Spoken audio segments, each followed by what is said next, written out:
अस्सलाम वालेकुम friends, welcome back. Drama serial खुश नसीबी, जिसके आने वाली एपिसोड में हम देखेंगे कि गुल की माँ हुमायूं से कहती है कि गुल को शादी के लिए मना लो, एक अच्छा सा रिश्ता ढूंढो और इसकी शादी करवा देते हैं। जिस पर गुल ने कहा कि ठीक है, मुझे आपकी हर बात मंजूर है, मैं शादी करने के लिए भी रजामंद हूँ, मगर लड़का मुझे मेरी पसंद का चाहिए। तो हुमायूं ने कहा कि गुल जी, आपको कैसा लड़का चाहिए, हम आपके लिए वैसा लड़का ही ढूंढ लेंगे। जिस पर गुल ने कहा कि मुझे नरमीन के शौहर जैसा लड़का चाहिए।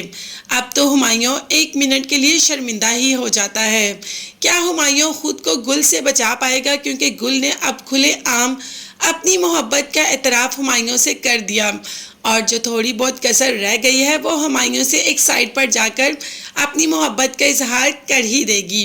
खैर, अभी तो हुमायूं ने इग्नोर किया क्योंकि घर में तलहा भी आया हुआ था, दावत थी और हुमायूं को दावत पर जाना ही जाना था।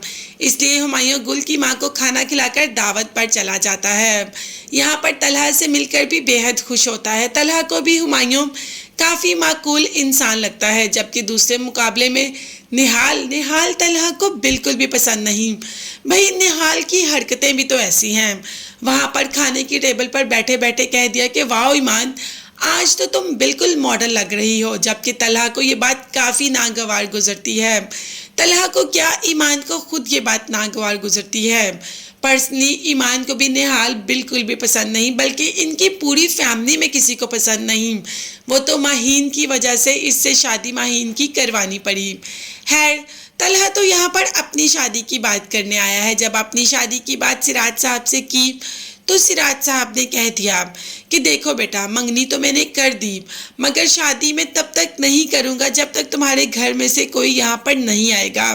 तुम अपने घर के किसी भी बड़े को बुला लो तो मैं तुम दोनों की शादी जल्द ही कर दूंगा। अब तलहा को गुस्सा तो बहुत आता है, अगर यहाँ पर गुस्से को कंट्रोल करना ही अक्लमंदी है। तलहा कह देता है कि मैं बात तो करूँगा, मगर उनका आना काफ़ी इम्पॉसिबल है। इसके बाद तलहा वॉशरूम के लिए जाने लगता है कि रास्ते में क्या देखता है कि निहाल नरमीन को तंग कर रहा है, कभी उसका हाथ पकड़ रहा है तो कभी उसी के आगे आ जाता है। अब तलहा को ये देखकर गुस्सा तो बहुत आता है, मगर वो फिर भी एक साइड पर हो जाता है। इसीलिए तो उसे निहाल पसंद नहीं और निहाल ईमान के घर में ही रहता है। तो क्या तलहा निहाल से ईमान को बचा पाएगा, क्योंकि तलहा निहाल को बदतमीजी करते हुए देख चुका है नरमीन के साथ, मगर अभी तलहा को हकीकत का भी तो आइडिया नहीं।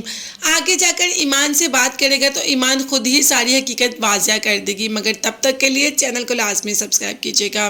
मुझे और मेरी फैमिली को अपनी कीमती दुआ में याद रखेगा। नेक्स्ट वीडियोस तक के लिए अल्लाह हाफिज़, बाय बाय एंड